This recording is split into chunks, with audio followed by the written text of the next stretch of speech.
अस्सलाम वालेकुम।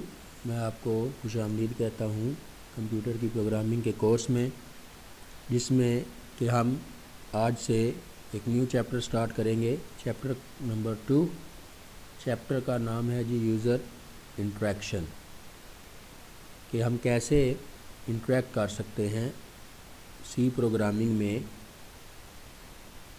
इनपुट देने के लिए और आउटपुट गेट करने के लिए। तो आइए चलते हैं, वीडियो का बाकायदा आगाज़ करते हैं। तो सबसे पहले यूज़र इंटरेक्शन का इंट्रोडक्शन देखते हैं जी। A computer is a device that takes data as input, processes the data and generates the output. Computer जो ऐसी डिवाइस है जो कि इनपुट लेती है और उस पर प्रोसेस करती है डाटा को और आउटपुट जनरेट कर देती है। यही कंप्यूटर का ज़्यादातर जो फार्मूला काम करने का इसी चीज़ पे इन्हिसार कर रहा होता है। Thus all the programming language must provide instructions to handle input, output and processing of data। इसलिए जितनी भी प्रोग्रामिंग लैंग्वेजेस हैं उनमें जो कंप्यूटर साइंटिस्ट होते हैं वो बिल्ट इन इनपुट करने के लिए, आउटपुट गेट करने के लिए, डाटा को प्रोसेस करने के लिए फंक्शन बना देते हैं। In this chapter we discuss different pre-built input-output functions available in C language। इस चैप्टर में हम built in input output functions के बारे में बात करेंगे। We also discuss different operators that we can apply to process the data। अब हम मुख्तलिफ ऑपरेटर्स के बारे में भी बात करेंगे जो कि प्रोसेस का काम करेंगे डाटा के ऊपर, और उनसे आगे फिर आउटपुट जनरेट होगी। Input output I/O functions। We need a way to provide input and show output while writing programs। जब हम प्रोग्राम लिख रहे होते हैं तो हमें इनपुट करने की ज़रूरत होती है, फिर उससे आउटपुट गेट करने की ज़रूरत होती है। Each programming language has its keywords or standard library functions for I/O operations।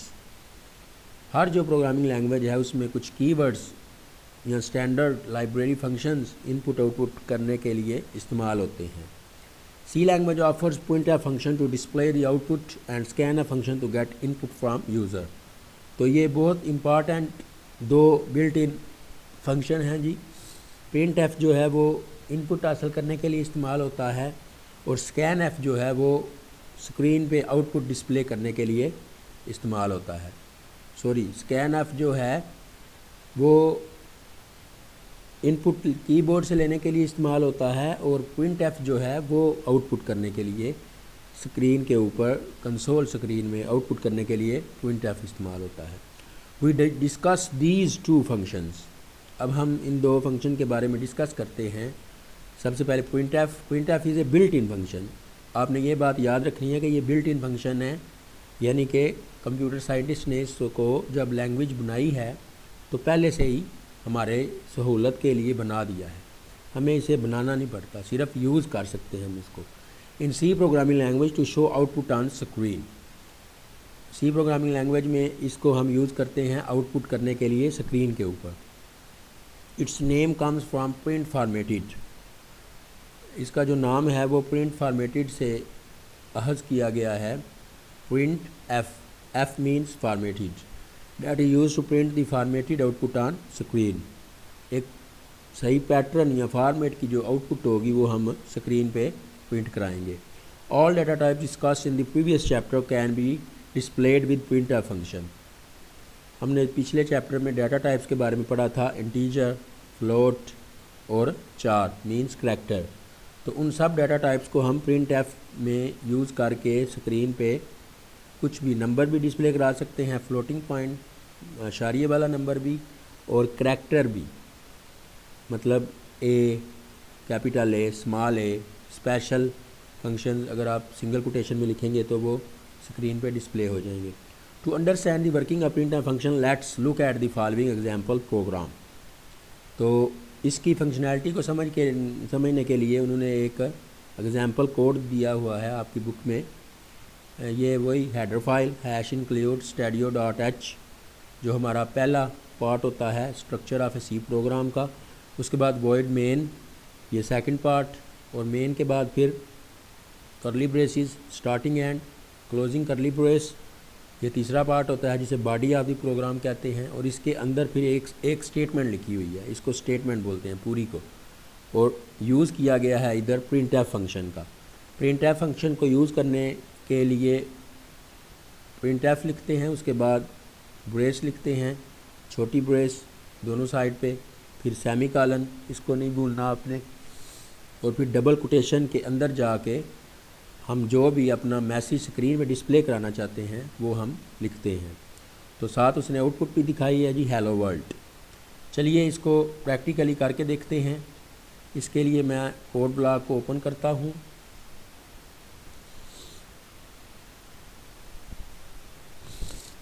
Let's wait for a moment, ये थोड़ा टाइम लेगा ओपन होने में।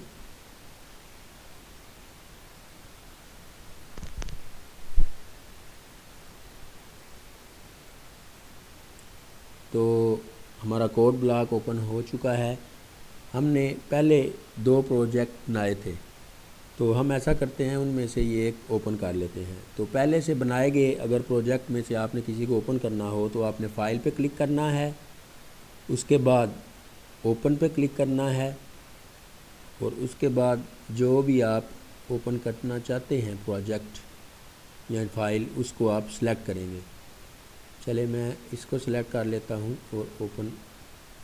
उसके बाद आपने फ़ाइल भी बतानी है कि आप किस फ़ाइल को ओपन करना चाह रहे हैं। जैसे मैं main.c को ओपन करना चाह रहा हूँ, तो ये आप देख सकते हैं कि main.c ओपन हो गई है। तो इसमें हमने देखना है कि printf को हम कैसे इस्तेमाल करेंगे अपने कोड में। तो ये देखें, पहले से ही 2 हेडर फाइल्स इंक्लूड हैं, उसके बाद मेन के बाद स्टेटमेंट क्या है जी, printf welcome to C language. अब इसको कंपाइल करके देखते हैं कि कोई एरर वगैरह तो नहीं आता। 0 एरर, 0 वार्निंग्स, तो कोई एरर यानी सिंटैक्स एरर नहीं है इसमें। अब इसको रन करते हैं तो आप देखेंगे कि हमारी स्क्रीन पे डबल कोटेशन के अंदर जो हमने लिखा हुआ है वेलकम टू सी लैंग्वेज, ये डिस्प्ले हो गया है। तो आप ये मैसेज जो है वो चेंज भी कर सकते हैं। जैसे मैं अब इधर लिख देता हूँ हेलो वर्ल्ड, सेव करें फाइल को। पहले आपने ये चीज़ याद रखनी है कि जब भी आप अपने कोड में चेंजिंग करेंगे, चेंजिंग करने के बाद आपने पहले अपनी फ़ाइल को सेव करना है। Ctrl+S की कमांड यूज़ कर लें या ये वाला आइकन यूज़ कर लें। अगर आप सेव नहीं करेंगे तो फिर वो पहले वाले रिज़ल्ट दोबारा शो कर देगा। अब मैंने सेव कर लिया, इसके बाद मैं कंपाइल करता हूँ, कोई एरर नहीं, और दोबारा इसको रन करते हैं। तो आप ये देख सकते हैं कि हेलो वर्ल्ड डिस्प्ले हो गया है। इस तरह जो भी मैसेज आप चाहते हैं इसके अंदर लिख कर स्क्रीन पर डिस्प्ले करा सकते हैं। तो आइए चलते हैं अपने नेक्स्ट थिंग की तरफ। अब इसने आगे इसको एलेबोरेट किया हुआ है, इसकी वजाहत की हुई है। In this example printf function is used to display hello world on screen whatever we write inside the double quotes के अंदर आप जो भी लिखेंगे इसको बोलते हैं double quotes starting, double quotes closing. ये डबल कोट स्टार्ट हो रही है इधर, और इधर डबल कोट्स एंड हो रही है। In the printf function gets displayed on the screen, तो वही स्क्रीन पे डिस्प्ले हो जाएगा। अच्छा जी, एक और उसने एक्टिविटी बोली है कि आप बच्चे करें, तो write down the output of the following code. तो आप ऐसा करें, इसमें चेंजिंग करें इधर। अब हमने स्ट्रिंग ही चेंज करनी है, मतलब टेक्स्ट जो बुक में दिया है वही लिखना है, बाकी तो सेम ही रहना है सारा। I am upper case, I am upper case and this is lower case, this is. आप कोई भी टेक्स्ट लिख सकते हैं, ज़रूरी नहीं ये जो बुक पे लिखा है यही लिखें। आप इधर चेंजिंग करके देखें, अपना नाम लिख के देखें, अपने स्कूल का नाम लिख के देखें, अपनी क्लास लिख के देखें, जो लिखेंगे वही स्क्रीन वही जो है वो स्क्रीन पे डिस्प्ले हो जाएगा। और अगर आप ऐसा करेंगे, इसमें चेंजिंग करके देखेंगे, तो आपको प्रिंट एफ का कंसेप्ट जो है वो अच्छे से क्लियर हो जाएगा। अब ये देखें ज़रा, कंपाइल की रन, ये देखें I am upper case and this is lower case. तो जो भी आप डबल कोटेशन के अंदर लिखेंगे वो हमारी स्क्रीन पे आ जाएगा। अच्छा जी, अब ये एक और एक्टिविटी है जी, write a program that shows your first name in upper case and your last name in lower case letters on screen. तो एक प्रोग्राम हमने लिखना है जिसमें हमने अपना जो फर्स्ट नेम के स्पेलिंग हैं वो अपर केस में लिखने हैं, और जो हमारा लास्ट नेम के स्पेल हैं वो हमने लोअर केस में लिखने हैं। चलें इसको भी करते हैं। पहले आपने प्रॉब्लम को समझना है, इतनी मुश्किल प्रॉब्लम नहीं है, लेकिन उसको रीड करें, अच्छे से रीड करें, अंडरस्टैंड करें, और उसके बाद कोड करना शुरू करें। जैसे मेरे फर्स्ट नेम को अब कैपिटल लिखेंगे गुलाम, और जो सेकंड नेम है मेरा उसको स्मॉल में लिख लेंगे। इसी तरह आप भी अपने फर्स्ट नेम को अपर केस में, और जो आपका लास्ट नेम है उसको लोअर केस में लिखेंगे।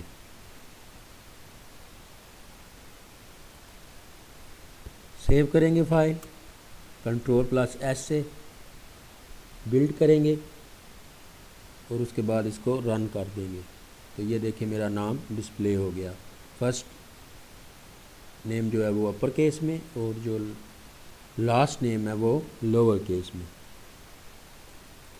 तो पहले आप ये छोटी छोटी प्रॉब्लम्स को इग्नोर ना करें, इनको खुद भी अपने कोड में टाइप करके देखें, उसकी आउटपुट चेक करें। इससे आपका कंसेप्ट जो है वो अच्छे से क्लियर हो जाएगा जो भी आप पढ़ रहे होंगे।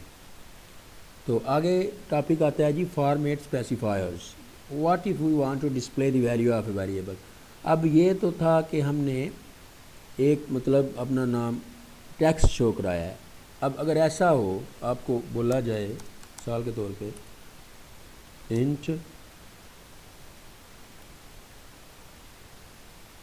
नंबर इज इक्वल टू 10, और आपको बोला जाए कि ये जो हमारे पास वेरिएबल हमने इनिशलाइज़ किया है 10 से नंबर, और डाटा टाइप उसकी इंटीजर है, इसकी वैल्यू को आप स्क्रीन पर डिस्प्ले कराएं, मतलब कंसोल स्क्रीन में डिस्प्ले कराएं। तो उसको डिस्प्ले कराने के लिए फॉर्मेट स्पेसिफायर का इस्तेमाल किया जाता है। Let's declare a variable and then check the behaviour of print f. तो उसने एज डिक्लेयर की है, कोई भी आप वेरिएबल डिक्लेयर कर सकते हैं। Now I want to display the value of this age on screen, so I write the following statement. अच्छा, ये करके देखते हैं हम इसको एज बना देते हैं, इधर 35 लिख देते हैं, और इधर हमने ये जो उसका आइडेंटिफायर है या ये जो उसका नेम है उसको हमने लिखना है डबल कोटेशन के अंदर। अगर मैं ऐसा लिखूं और सेव करूं Ctrl+S से, तो देखते हैं क्या, पहले हम कंपाइल करेंगे और फिर रन करेंगे तो देखेंगे क्या आउटपुट आती है। एरर तो कोई नहीं। अब इसको रन करके देखते हैं। अब ये देखें क्या हुआ है कि एज के अंदर जो वैल्यू मौजूद थी, मतलब हमने एज को असाइन किया हुआ है, एज में रखवाया हुआ है 35, लेकिन स्क्रीन पे वही स्ट्रिंग मतलब वही टेक्स्ट एज डिस्प्ले हो गया है। तो ऐसा नहीं करने चाह रहे थे, हम चाह रहे थे कि इसके अंदर जो वैल्यू मौजूद है 35, इसको हम स्क्रीन पे डिस्प्ले कराएं। तो इसका मतलब है इसका सिंटैक्स ये नहीं है, इससे हमारा काम नहीं बना। तो देखते हैं कैसे करना है इसको। But it does not serve the purpose because it display the following on screen. तो वो जो हमारे पास टेक्स्ट है वो स्क्रीन पे आ जाएगा। It does not display the value stored inside the variable age. जो एज के अंदर वैल्यू स्टोर है वो हमारे पास डिस्प्ले नहीं हुई। Instead it just displays whatever was written inside the double quotes of printf. तो उसने जो कुछ हमने इसके अंदर लिखा था वो डिस्प्ले करा दिया है। एज हम चाहते थे कि 35 आए जो कि वैल्यू है। तो In fact, we need to specify the format of data that we want to display using format specifier. Table 2.1 shows format specifier against different data types in C language. हमें ये तो पता है 3 तरीके की डाटा टाइप्स हैं C language में, हमने पीछे चैप्टर में पढ़ा था। एक हमारे पास है इंटीजर, दूसरी हमारे पास है फ्लोट और तीसरी हमारे पास है चार। तो अब इनको डिस्प्ले कराने के लिए ये फॉर्मेट स्पेसिफायर आप यूज़ करेंगे। जैसे अगर इंट टाइप की कोई वैल्यू आपने डिस्प्ले करानी है तो उसके लिए आप %d इस्तेमाल करेंगे या %i करेंगे। इन दोनों में से आप एक कर सकते हैं। अगर फ्लोटिंग पॉइंट नंबर है मतलब इशारिये वाला तो %f, अगर 4 है तो %c। Format specifier for IO operations. Suppose we want to show input data type, int data type means integer. We must specify it inside the printf by using the format specifier %d or %i. In the same way, for float type data we must use %f. It is illustrated in the following example. तो चलिए इसको अब हम करके देखते हैं। पहले हम वैल्यू करेंगे इंटीजर की, इंट डाटा टाइप की। तो उसके लिए हमें लिखना पड़ेगा जैसे एज, इसके बाद आप कॉलन डालें, ये तो वैसे ही आ जाएगा। इसके बाद आपने फॉर्मेट स्पेसिफायर लाजमी यूज़ करना है। अगर आप ये नहीं यूज़ करेंगे तो उसके अंदर जो वैल्यू है वो कभी भी स्क्रीन पे नहीं आएगी। तो इसका % डाल के आप डी यूज़ करें, उसके बाद कामा डाल के, कामे के बाद आपने एज विदाउट डबल कोटेशन लिखना है। विदाउट मतलब डबल कोटेशन अब नहीं डालनी, इसके बाद पहले इसको अंदर लिखना है, फॉर्मेट स्पेसिफायर को डबल कोटेशन के अंदर, और कामा सेपरेट के साथ एज लिख देना है आपने। तो चलिए सेव करते हैं और कंपाइल करते हैं और आउटपुट चेक करते हैं। अब ये देख सकते हैं आप एज :35। इसका मतलब ये हुआ एज कॉलन, ये तो टेक्स्ट जैसे हमने लिखा हुआ है डबल कोटेशन में वैसे ही आ गया, और %d ने इसके अंदर जो वैल्यू मौजूद थी उसको भी स्क्रीन पे डिस्प्ले करा दिया, 35 भी आ गया। और साथ में आपने अगर मिसाल अगर हम ये नहीं लिखते तो फिर चेक करते हैं। आप इस तरह ना अपने प्रोग्राम में चेंजिंग करके देखा करेंगे। अगर आप ऐसा करेंगे तो आपकी अंडरस्टैंडिंग बड़ी मजबूत हो जाएगी प्रोग्रामिंग की। दूसरी बात, सिंटैक्स जो है उसका ख्याल रखना है, वो नहीं गलत होना चाहिए। एरर 0। अब ये देखें ज़रा, हमने उसके साथ कामा सेपरेट वेरिएबल का नाम नहीं लिखा विदाउट डबल कोटेशंस, तो एज कॉलन आगे ये वैल्यू नहीं आई, बल्कि कोई एड्रेस आ गया मेमोरी में से। तो ये तो रॉन्ग चीज़ है, ऐसा नहीं हम करना चाह रहे थे। हम तो वेरिएबल की वैल्यू डिस्प्ले करना चाह रहे थे। सेव करेंगे, इसको आप पहले क्लोज़ कर लिया करिए, फिर बाद में अपने प्रोग्राम में चेंजिंग की करें, बिल्ड करें, कंपाइल करें। तो अब बिल्कुल क्लियर हो गया होगा आपको कि कामे के बाद हमने आइडेंटिफायर का नेम ये वाला ज़रूर लिखना है और विदाउट डबल कोटेशन लिखना है। अब हम एक दूसरी वैल्यू लेते हैं, जैसा कि float point, float average is equal to, अच्छा मैं ऐसा करता हूँ, कोशिश करता हूँ कि आपकी जो बुक में है वही फॉलो करूँ। वैसे तो आप जो चाहें लिख सकते हैं। अच्छा उसने हाइट ली हुई है तो हम भी ऐसा करते हैं, हाइट ही ले लेते हैं। Height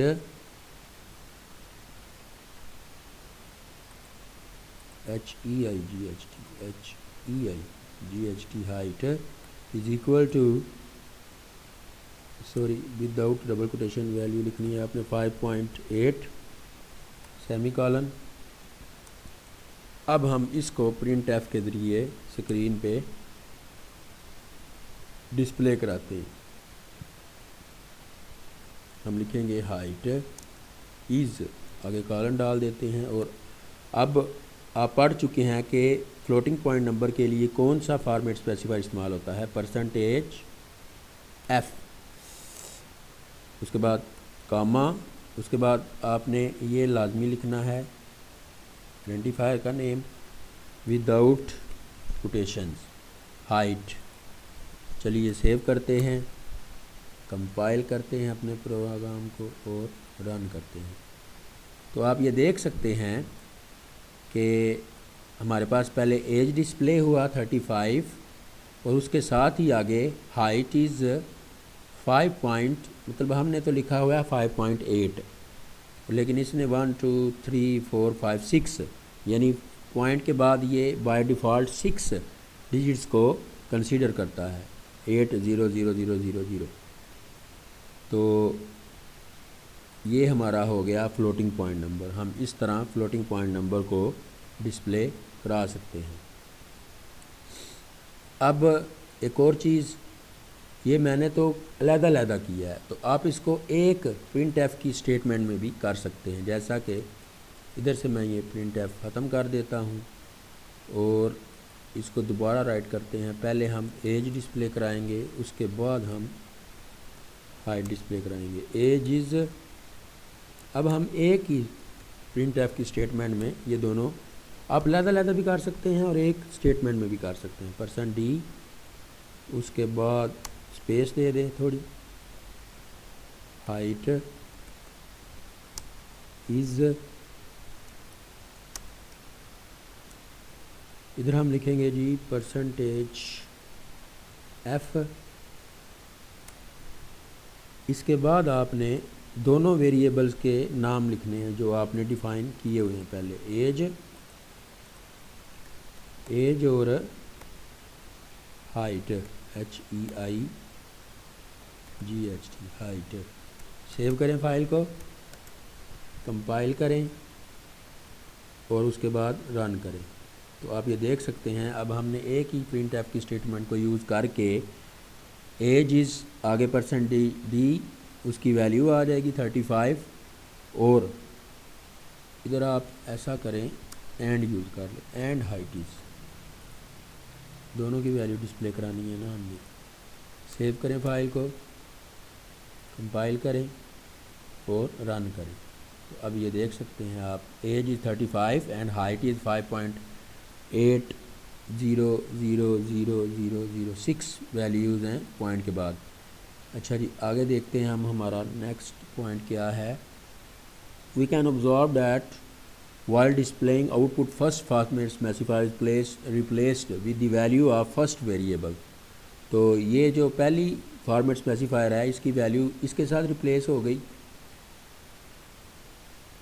after the ending quotation marks age is exam above exam, second format specifier replace with the second variable data.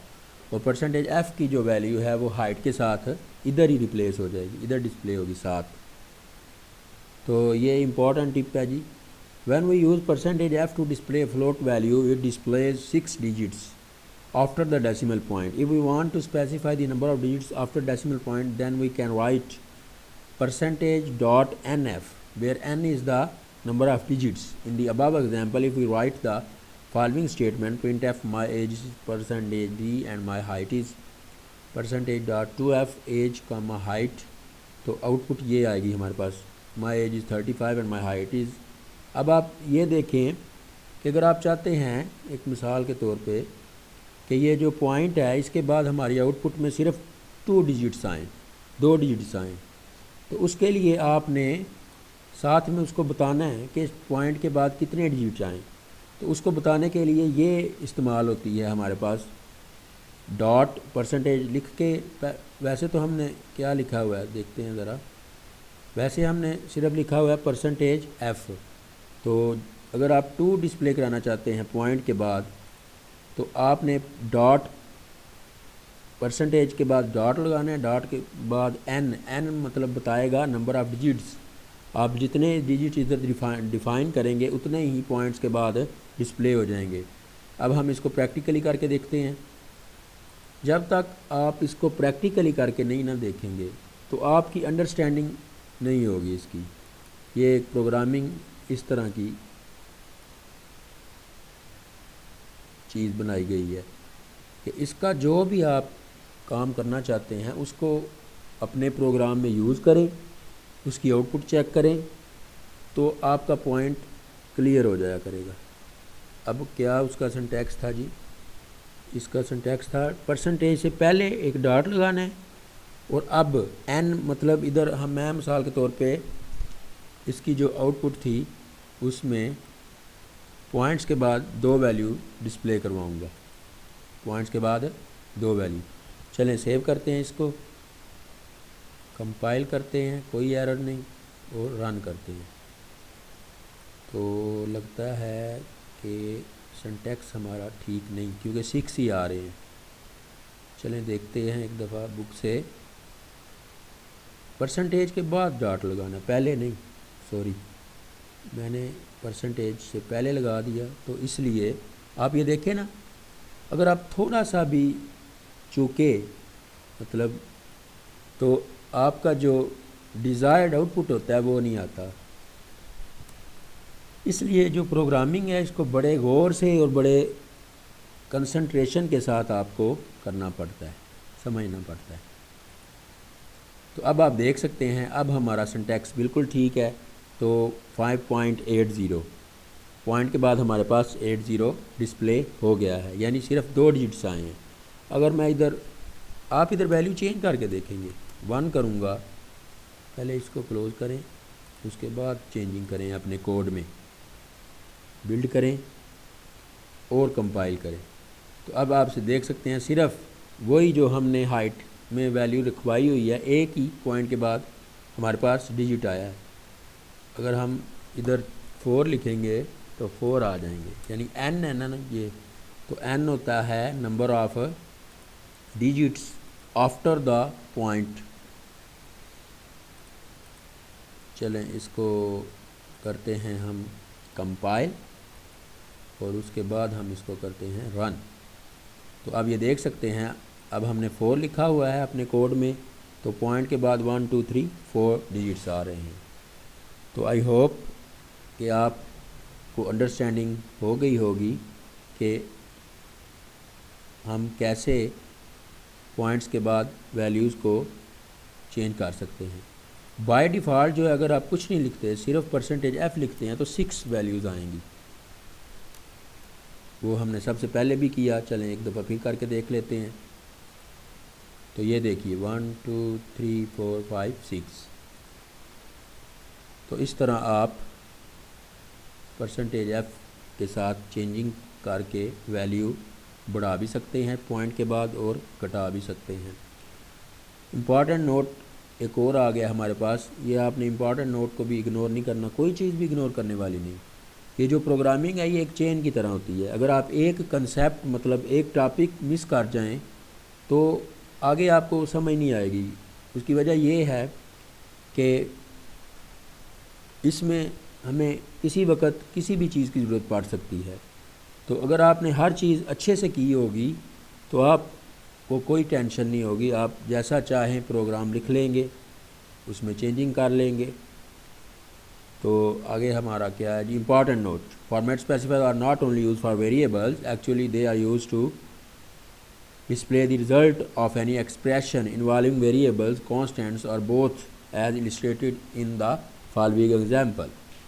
तो अब वो क्या कह रहा है कि जो हमारे पास फॉर्मेट स्पेसिफायर हैं वो सिर्फ वेरिएबल की वैल्यू नहीं शो कराते, इनकी मदद से आप किसी भी एक्सप्रेशन में, जैसा कि ये नीचे एग्जांपल को 2.3 में वो सम कर रहा है डायरेक्टली printf की स्टेटमेंट में और उसको उसके साथ ही स्क्रीन पे शो भी करा रहा है, तो आप ऐसा भी कर सकते हैं। Involving variable constants are both as stated in the following example. Hash include stadio.h void main printf sum of 23 and 45 is %d 23 plus 45। तो आप ये देख सकते हैं कि अब हमने कोई वेरिएबल पहले कोई डिक्लेयर नहीं किया, डायरेक्टली 2 नंबर्स लिए हैं और उन पे अर्थमेटिक ऑपरेटर प्लस का अमल कर रहे हैं और साथ ही उसको फिर स्क्रीन पे डिस्प्ले भी करा रहे हैं। तो चलिए देखते हैं इसको प्रैक्टिकली। तो इसके लिए अब हमें इन दोनों चीज़ों की ज़रूरत नहीं और ये भी नहीं चाहिए, और ये जो वैल्यू है इसको हम उसके मुताबिक चेंज कर लेते हैं। तो हमने क्या करना है, सम ऑफ दो वैल्यूज़ देखते हैं कौन सी हैं। मैं बाद में चेंज भी करूँगा, पहले वही लिखता हूँ जो आपके बुक में लिखी हुई है। सॉरी, 23 एंड 45 इज़, इसके बाद अब कॉलन डाल लें और उसके बाद परसेंटेज डी, क्योंकि जो अगर हम दो नंबर्स को सम भी करें तो जो आंसर आता है वो एक डेसिमल नंबर ही आता है, एक इंटीजर ही आता है। कामा आप ज़रूर लगाएंगे, कामे के बाद आपने अब 23 प्लस 45 लिख लेंगे। तो सोचिए ज़रा इसकी आउटपुट क्या आएगी। तो क्या होगा कि 23 में 45 जमा होगा, ये हो जाएगा हमारे पास 68। तो आउटपुट आएगी सम ऑफ 23 एंड 45 इज़ कॉलन, आगे 68 आ जाएगा। आप पहले आउटपुट को रन करने से पहले भी एनालाइज करें। अगर आप ऐसा एनालाइज करेंगे तो आपको अच्छे से उसकी अंडरस्टैंडिंग हो जाएगी। कंपाइल किया और ये मैंने रन कर दिया, तो आप ये देख सकते हैं हमारे पास सम ऑफ 23 एंड 45 इज़, इन दोनों को उसने सम किया और परसेंटेज डी, क्योंकि ये एक इंटीजर ही है तो पर 68 आ गया।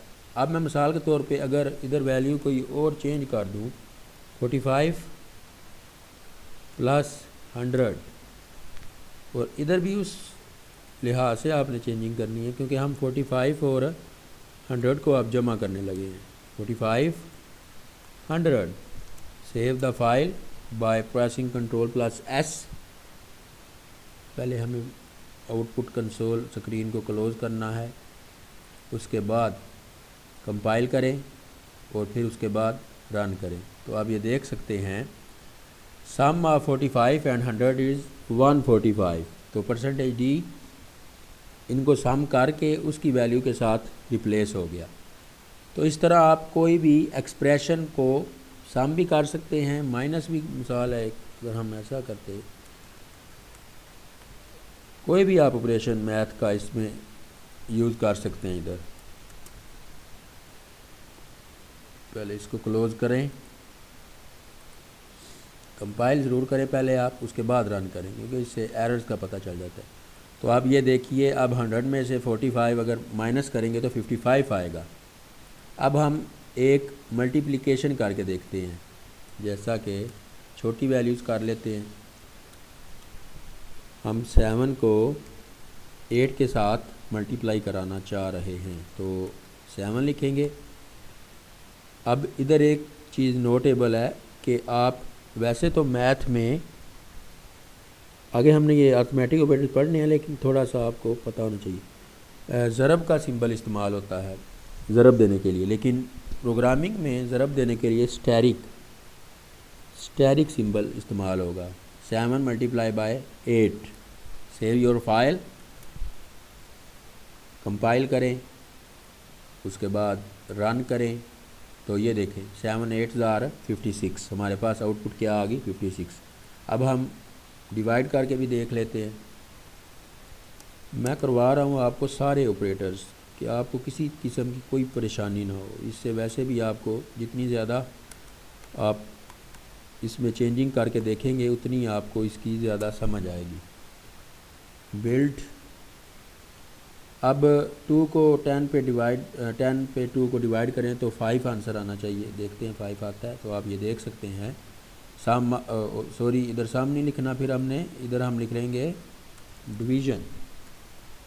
ऑपरेटर के हिसाब से आपने टेक्स्ट भी चेंज करना है। अगर मल्टीप्लाई कर रहे हैं तो इधर मल्टीप्लाई लिखेंगे, अगर सब्ट्रैक्शन कर रहे हैं तो सब्ट्रैक्शन लिखेंगे। लेकिन मैंने पहले चेंजिंग नहीं की, लेकिन आपने हर दफ़ा इधर भी चेंजिंग करनी है। जो ऑपरेटर कर रहे हैं, जिस ऑपरेटर की फंक्शनैलिटी आप परफॉर्म कर रहे हैं, आप वही लिखेंगे।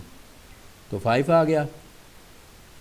एक ऑपरेटर बचा है, उसको कहते हैं जी मॉडुलस।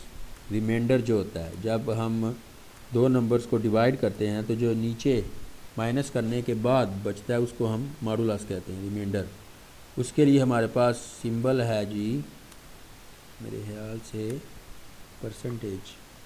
तो 2 5s are 10, तो नीचे क्या बचेगा, 10 में से 10 माइनस करेंगे तो 0, तो इसका आंसर क्या आना चाहिए, 0। चलें देखते हैं, तो ये देख सकते हैं आप 0 आ गया। तो इस तरह आप चेंजिंग करके अपने कोड में देखेंगे। मैं आपको हर चीज़ तफसीलन समझा रहा हूँ, क्योंकि जितना आप इसको तफसील से समझेंगे, जितनी कोड में चेंजिंग करके देखेंगे, उतनी ही आपके कंसेप्ट अच्छे क्लियर हो जाएंगे। तो हम देखते हैं, हमारी वीडियो का साइज़ काफ़ी लेंथी हो गया, तो अब हम इस वीडियो में इतना ही काम रखते हैं printf तक। अगली वीडियो में हम फिर आगे जो टॉपिक्स हैं उनको डिस्कस करेंगे। तो मेरी बात एक ज़हन में ये रखें कि आपने इसको प्रैक्टिकली लाजमी करना है, मतलब कोड ब्लॉक को लाजमी इंस्टॉल करें अपने पीसीज़ में, कोड को बार बार उसमें चेंज करके आउटपुट चेक करें। अगर आप ऐसा करेंगे तो आपकी अंडरस्टैंडिंग नेक्स्ट लेवल पे चली जाएगी। तो मैं मिलता हूँ आपसे अगले ट्यूटोरियल में, तो तब तक के लिए टेक केयर।